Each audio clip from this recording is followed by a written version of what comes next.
Next presentation is on Indigenous Ecological Wisdom and Social Peace, Theological Insights from an African Literature by Emmanuel Ojeifo of University of Notre Dame. Welcome. Thank you very much. So you have 20 minutes and 10 minutes of question. Thank you so much. My research and work is in the area of eco-political theology and ethics. But more recently, I have been drawn to questions of how to use works of post-colonial African literature to do eco-theology within the context of Africa. And I consider this very important because a number of African theologians in recent times, but maybe in the last 20, 30 years, have been talking about the need for African theologians to engage critically with African literature.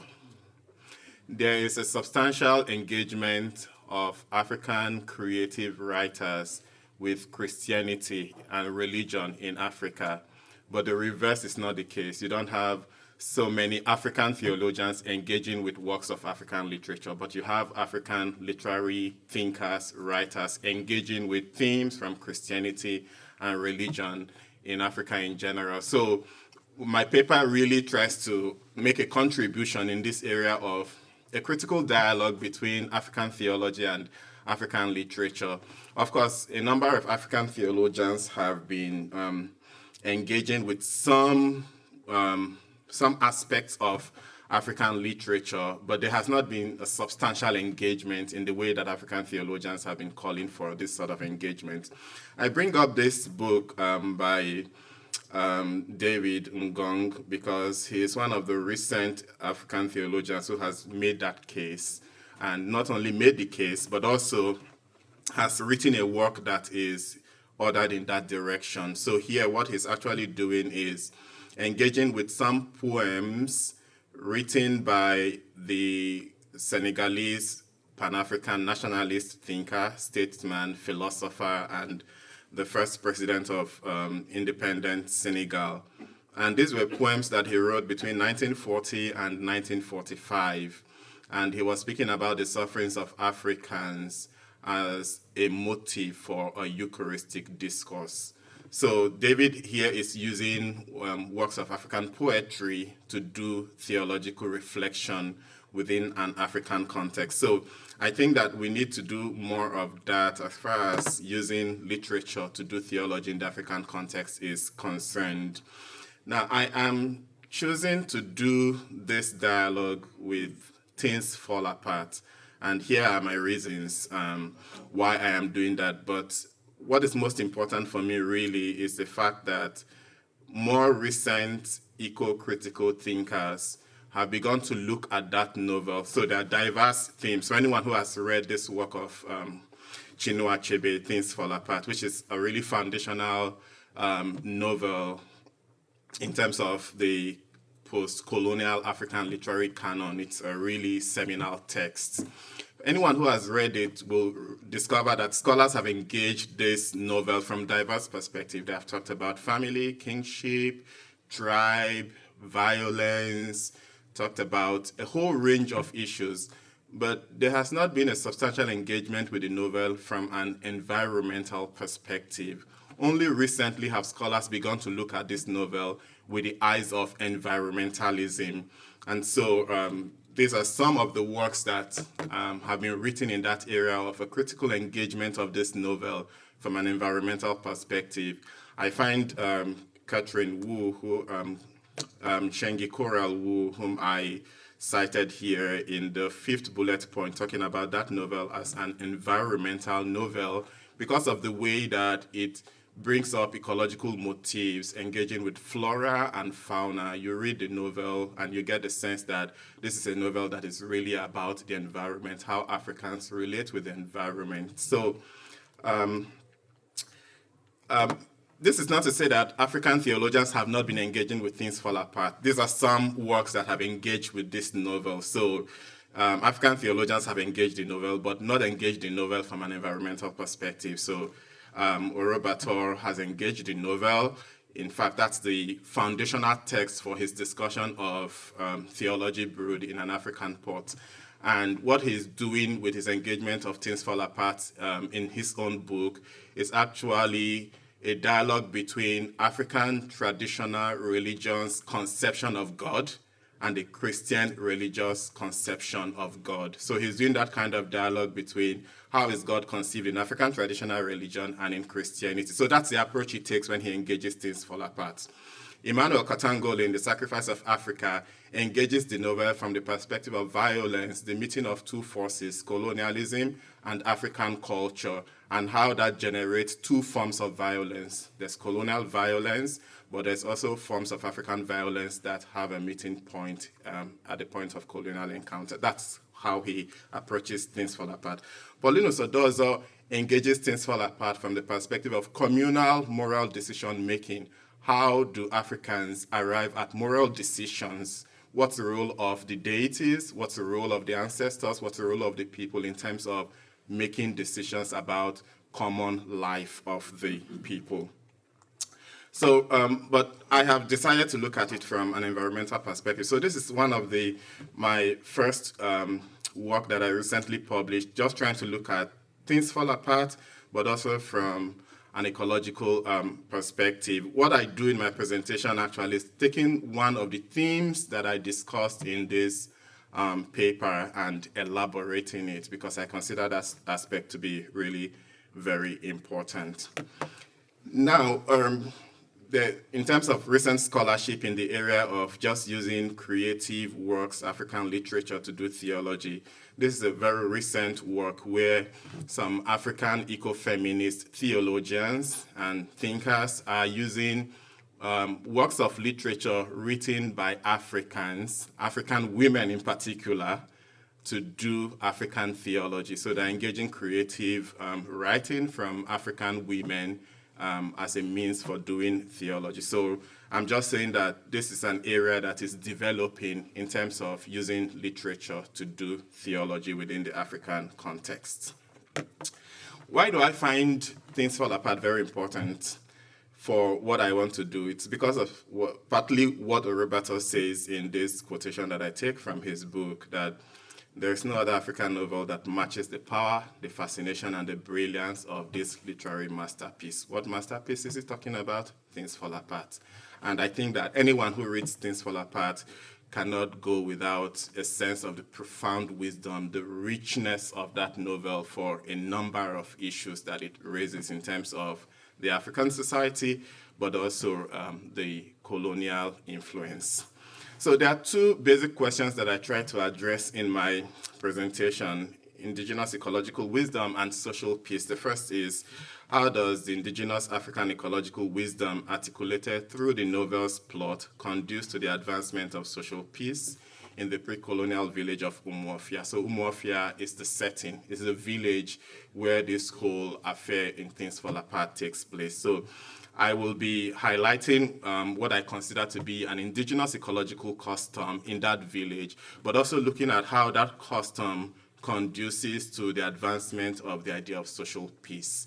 How do we bring ecology and peace together? So in some ways, my presentation is bringing environmental peace building and theological peace building into some kind of a dialogue. And the second question is, how can we recover or rediscover this rich ecological wisdom and appropriate it in a way that can respond to the quest for social peace in our own time? So what has that novel really to say to us today? 1958, it was published. The setting is the late 1800s. So how does that speak to us in the context of our living today? Just talking about indigenous wisdom, culture, I think that Pope Francis makes this point very well in Laudato Si, where he says that there are two patrimonies that are threatened today: the patrimony of nature, but also the patrimony of culture. That culture is disintegrating, but also disappearing, indigenous cultures. And so he invites us to recover those beautiful elements of indigenous culture, to reappropriate those cultures and to use them in the context of the relationship between human beings and the environment today. I also consider Karen Armstrong also very important for making that same kind of argument where she says that when we talk about indigenous wisdom, indigenous culture, we're not just talking about something that is in the past, but something that we also need for today. She says, this is not an invitation for us to return to a stone age. Pope Francis makes that same point. So this idea that, oh, well, this is something that happened 200, 300, 400 years ago before the scientific revolution. What does it really have to do with us today? We have passed that point of a pre-colonial way of thinking. Scientific modernity has changed our way of looking at life. There's no point going back. We are really going forward. But many people are saying, well, there's so much that we have lost by neglecting indigenous cultures. And a number of thinkers have made that point today in the way that missionary colonial Christianity demonized indigenous cultures. And so what do we learn by looking at indigenous cultures and religions with a new eye? So what is this indigenous wisdom that I take from Things Fall Apart?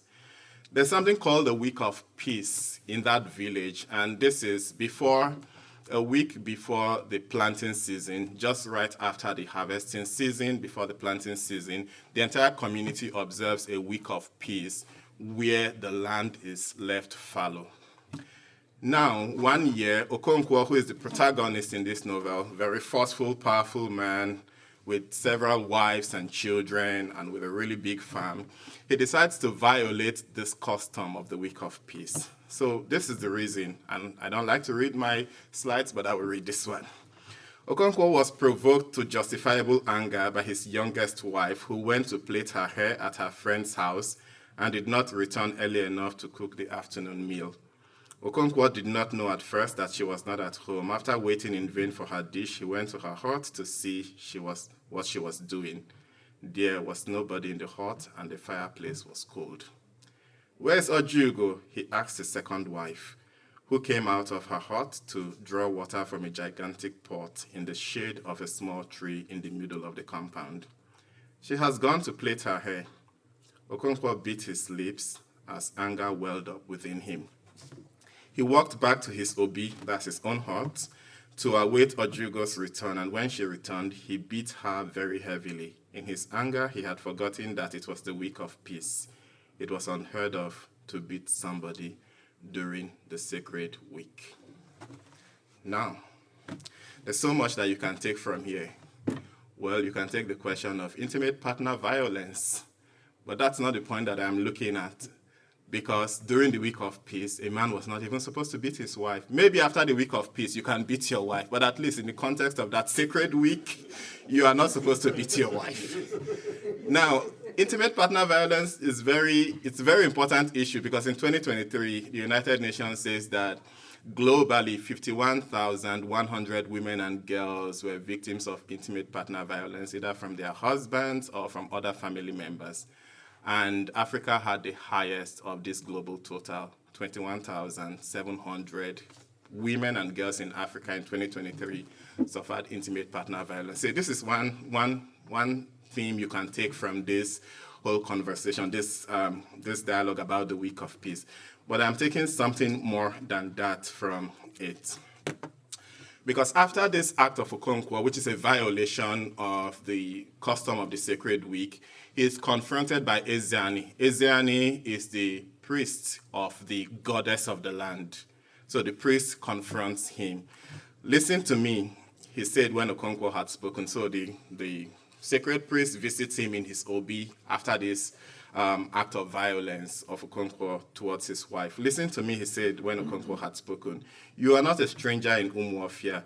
You know as well as I do that our forefathers ordained that before we plant any crops in the earth, we should observe a week in which a man does not say a harsh word to his neighbor.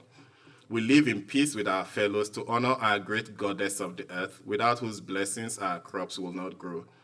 You have committed a great evil." He brought down his staff heavily on the floor. "Your wife was at fault, but even if you came into your obi and found her lover on top of her, you would still have committed a great evil to beat her." You can contest that, but that's what was happening there. His staff came down again. The evil you have done can ruin the whole clan. The earth goddess whom you have insulted may refuse to give us her increase, and we shall all perish. His tone now changed from anger to command. You will bring to the shrine of Ani tomorrow 1 she-goat, 1 hen, a length of cloth, and 100 cowries. He rose and left the hut. Now, I take 7 things out of this whole conversation. Number 1, why was this? Who instituted this sacred custom? Well, it was instituted by the ancestors of the village, and the custom served to honor the great goddess of the earth, which is like the supreme deity within Umuofia. Now, the custom was, why was this custom instituted? Blessings of health, agriculture, prosperity.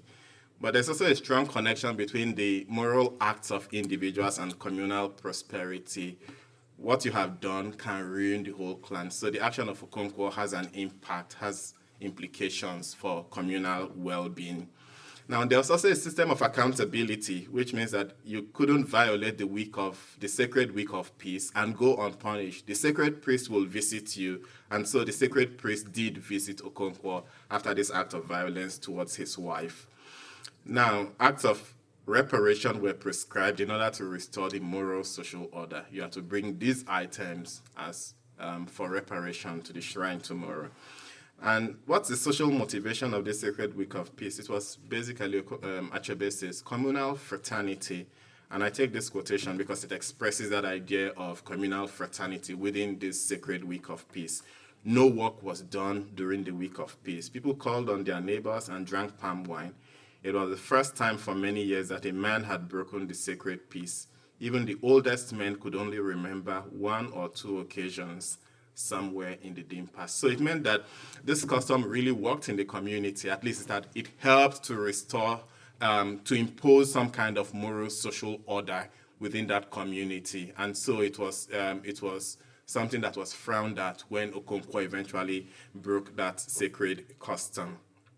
So what does this really say to us in terms of using this narrative, this story, for talking about social peace? Because we see the connection between this custom, tilling the land, leaving the land fallow, and this the social peace that it helped to maintain within that environment.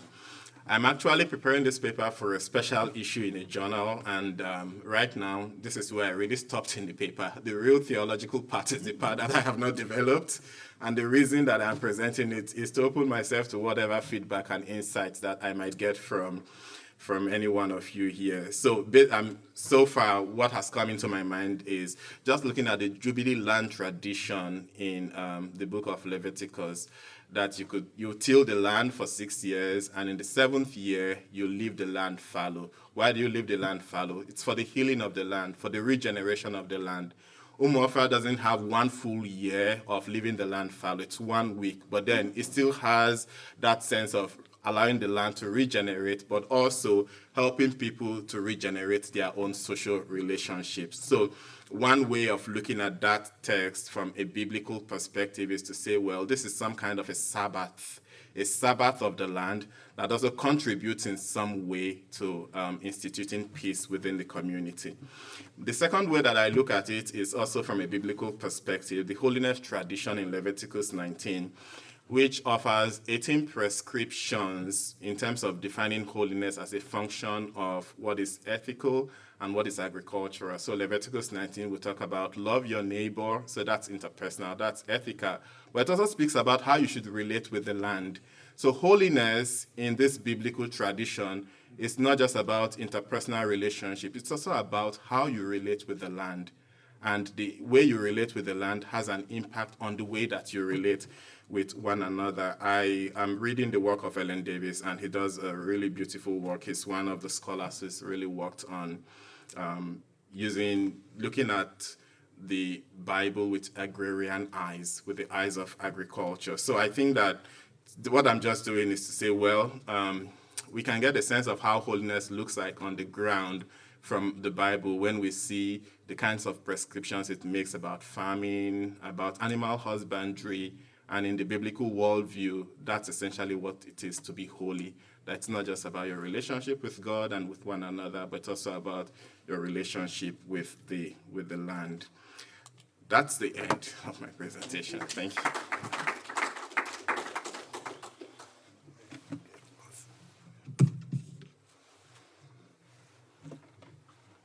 Okay. And may you introduce yourself before question, just to keep the tradition going. Okay, my name is Oscar Momanyi. I am from Marquette University. Thank you for your presentation. My question is just about the new context of theology that we are doing now in the 21st century. If we go back to the 50s when Chinua Achebe wrote Things Fall Apart, if we are still stuck there, what does that say about the new context? Have you considered new novels that are coming up, and how is it related to this, to what you're doing?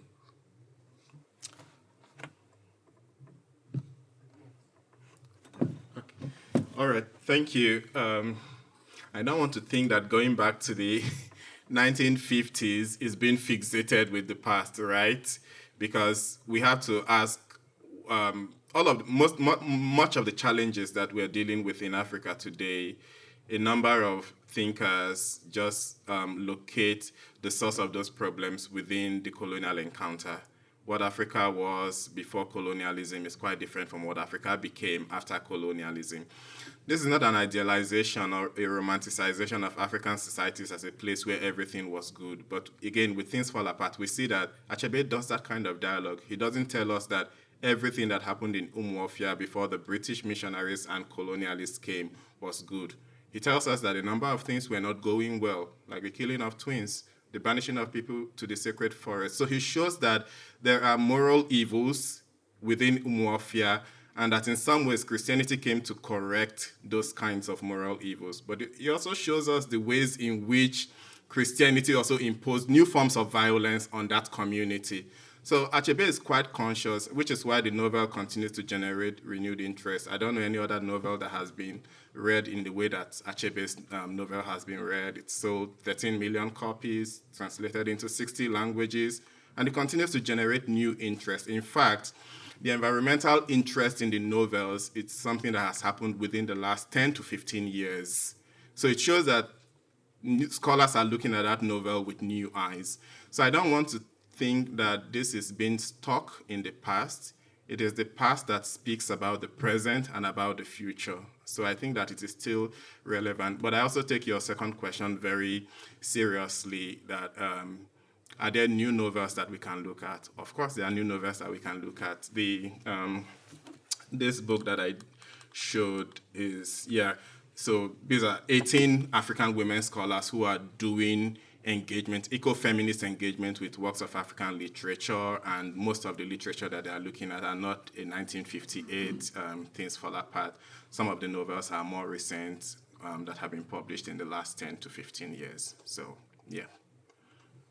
I'm just starting the work, right? I hope I will I'll go beyond Things Fall Apart. Thank you very much, Emmanuel. My name is Simon Mary Ayokai from the University of Portland. I want to play with words here. I think you are doing something very beautiful. The author deploys their imagination to write, to retrieve memories of the past. That's what Achebe is doing. But in the deployment, there's a pruning of the imagination. The imagination can never grasp the totality of what it wants to embrace, so it has to filter. Now, I want to tie it, you asked a question which I think is very important on Leviticus, the Jubilee year. What is really a Jubilee? It's a pruning of a praxis. It's also a deployment of a type of imagination that upends the normal flow of logic of how things are done. And so you have to rethink a different way. So even the following of the land, leaving the land alone, forgiving people of their debts, that's logical, counter logic to the status quo. So I want to say, could you also tie that to say Jubilee year is a type of pruning of imagination that the novelist does? So I don't know how, it's still a thought playing out in my head, But I'm thinking maybe there's a connection there. Maybe you can articulate it better than I can. Thank you very much. That's not a question. That's something that I should look at as I write the paper, but thank you. I really appreciate that feedback. Yeah.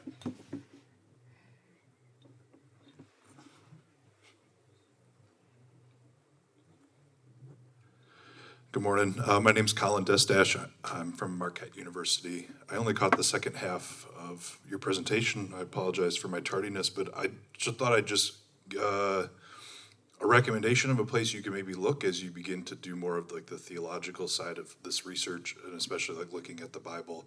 As you were reading the story, I was thinking of the story in the Gospels of Jesus walking with his disciples, and they're on the Sabbath and they're picking grain from, they're gleaning, and the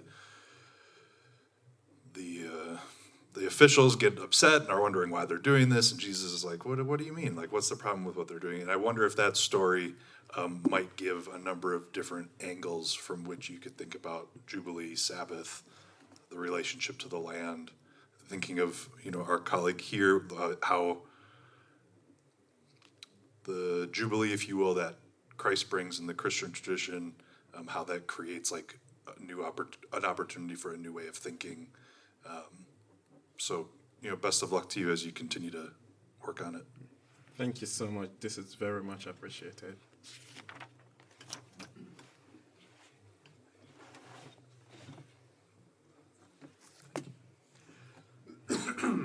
Thomas Houston, Marquette University. Thank you. Again, I love the theology and literature approach.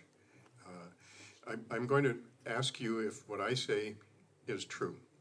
This is what I hear implicit as either a presupposition or a silent intuition in your work. You praised science at the outset and went to, especially things fall apart. It seems to me that you're doing something very important there. Laudato Si does it too. An affirmation of science, yet not an affirmation that says it's the primary relationship to what is nature. That priority of another kind of relationship to nature through imagination, through ordinary apprehension, is something, you could go back to Husserl, Heidegger, Gadamer, and in his own different way, Lonergan affirm. Am I correct in that? Absolutely correct. Okay, thanks. Thank you so much. Yeah. Our last question.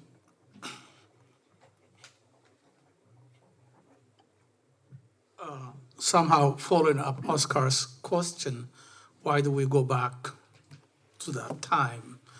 Mine is more a comment because due to the colonial system, Africans were not allowed or did not get the chance to appreciate and develop and evolve what is ours from the beginning. So fetching back or going back becomes very important in order to really find what you have missed or find what you have taken for granted. So my question is, where are we? Because we still are trying to undo what the colonial system, whether it's in Christianity or in political system, that has affected our entire continent. We are still trying to undo and forge forward. So this struggle becomes an uphill.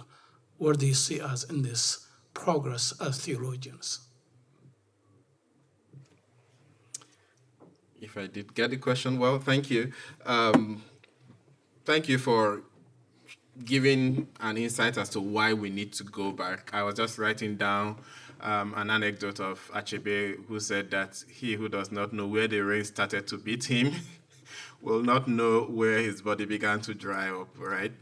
So we need to go back. If we don't go back, we need to go back in order to move forward.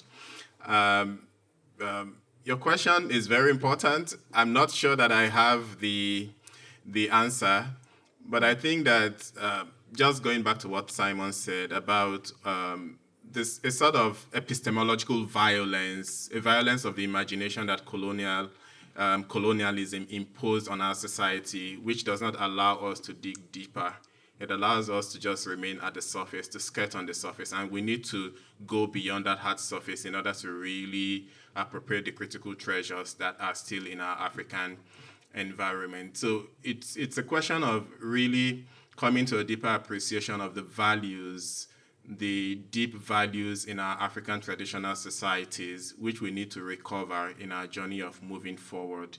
And as I like to say, this is not a way of discarding Christianity. Christianity has made an important contribution to African societies. Our African indigenous wisdom has also made an important contribution. So how do we engender some kind of a dialogue between culture, faith and culture in a way that helps our society to move forward? It's not a neither nor, it's not an either or kind of thing. It's both, and I think that we need to be truly Africans, as Paulinus Odozo says in the title of his book, but also truly Christian and truly African. Yeah. Thank you. Thank you so much. As Chinua Achebe says in the same novel, that you can spot a chick that will grow into a cock the very day it hatches. Your work is promising. Keep researching onto it. A round of applause. Thank you.